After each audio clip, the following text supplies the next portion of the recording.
The drugs that actually are used to treat ADHD, what they do, they activate AMPK. And so this is exactly the goal of metabolic engineering. So if the dopamine hypothesis is correct, then basically following metabolic engineering should allow us to make these drugs work better at lower concentrations.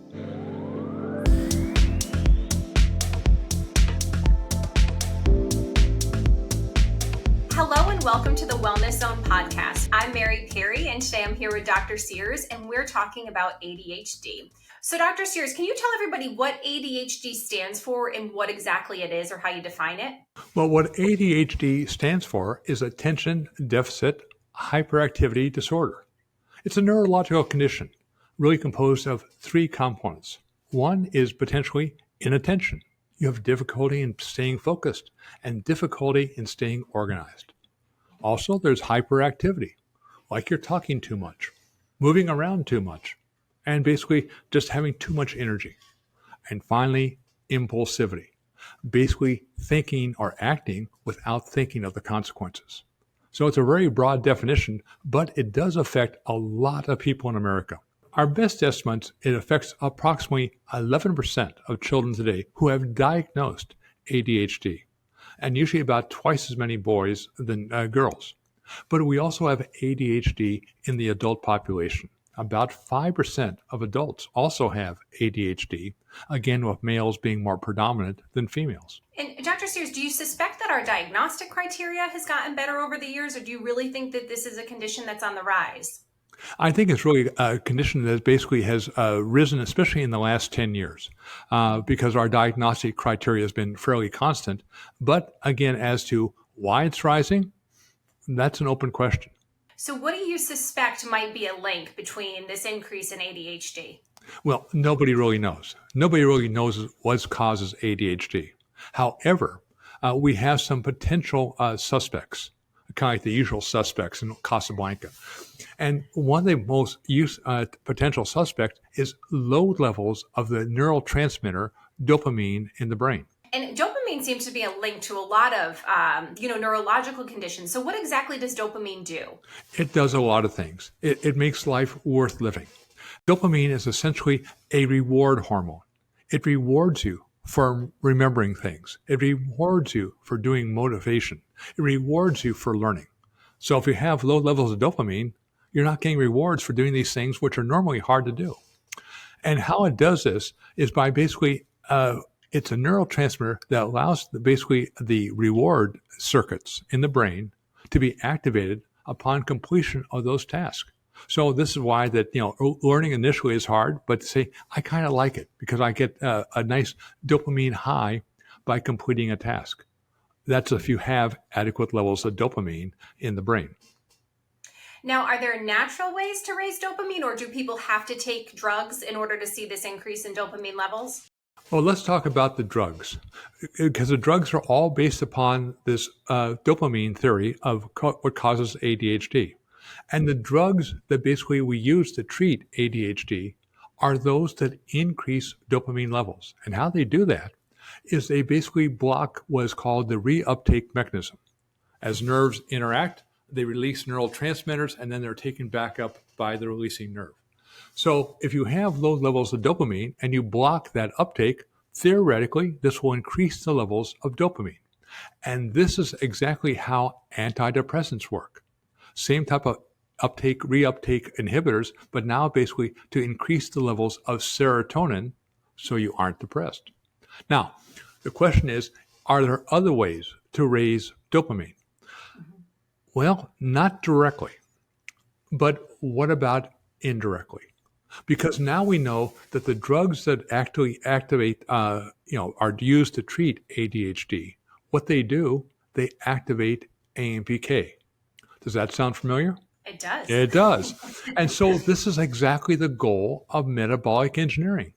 So if the dopamine hypothesis is correct, then basically following metabolic engineering should allow us to also increase not dopamine, but increase the activity of AMPK, which is the goal of dopamine. And so these should now, if you're taking these drugs to basically as uptake re-inhibitors, they should make these drugs work better at lower concentrations. Great. And that's a great good goal. You can do the combination of the two or just naturally try and increase your levels. So what about the clinical data here to support this? Oh, you mean you're asking a tough question? Show me the data?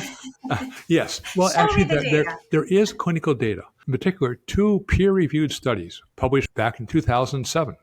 One was a study that I did with one of the leading experts in the United States in terms of ADHD. And what we did, we're taking children already on dopamine and putting them on the zone diet and high-dose fish oil. Now, why high-dose fish oil? First of all, basically it has an indirect effect on activating AMPK. And why the zone diet? Because it's a calorie-restricted diet that also activates AMPK. And the results were actually quite spectacular, as seen by a trained psychiatrist. They could see dramatic differences within 30 days. And these levels of the differences correlated very well with the decreasing of the ratio of arachidonic acid to EPA, a marker of neuroinflammation. We then basically repeated the study in Italy only using the fish oil. The results were still good, not as good as the fish oil and the zone diet combined, but basically it gave an endpoint to say, now we understand why the fish oil could work, because it could basically increase AMPK. You have other indirect aspects. One is exercise. Exercise increases AMPK and basically seems to have a benefit in treating ADHD. And finally, the data indicates that insulin resistance is also associated with ADHD. And as we've talked before, what's really the consequence of insulin resistance? A decrease in AMPK activity. So rather than focusing on basically drugs to try to increase dopamine, it says perhaps we should make more efforts to try lifestyle factors, and diet being the primary one, to activate AMPK and therefore treat the underlying cause of basically not the lack of dopamine, but the lack of basically its signaling into the cell to basically transmit the signals of saying, good job for doing a hard task. And one thing I want to add to this, Dr. Sears, is you don't even need to have ADHD to get these benefits in terms of activating AMPK for concentration or focus. I mean, we've seen this with athletes who take omega-3s. So if anybody's listening to this and they don't necessarily have ADHD, you can still get the benefits of following metabolic engineering for the focus and the concentration, in these AMPK effects. Well, exactly. Will the metabolic engineering cure ADHD? No. But it'll make it easier to manage. What about the 95% of the people who don't have ADHD? Mm-hmm. Well, basically, they'll be able to focus more. They'll be more organized. They'll be happy about the rewards in life. So again, for the 5 to 10% of individuals who have ADHD, following metabolic engineering will make their life much easier using much lower amounts of the drugs. For those others who don't have ADHD, they'll find their life saying it's a lot more fun. So everybody can benefit. Exactly. For sure. So Dr. Sears, the science behind metabolic engineering and AMPK activation is complex. So if people want to learn more about this topic, where should they go?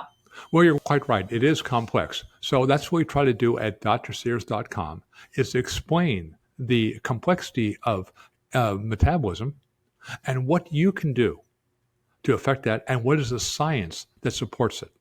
This is why we had to go back to say, show me the science.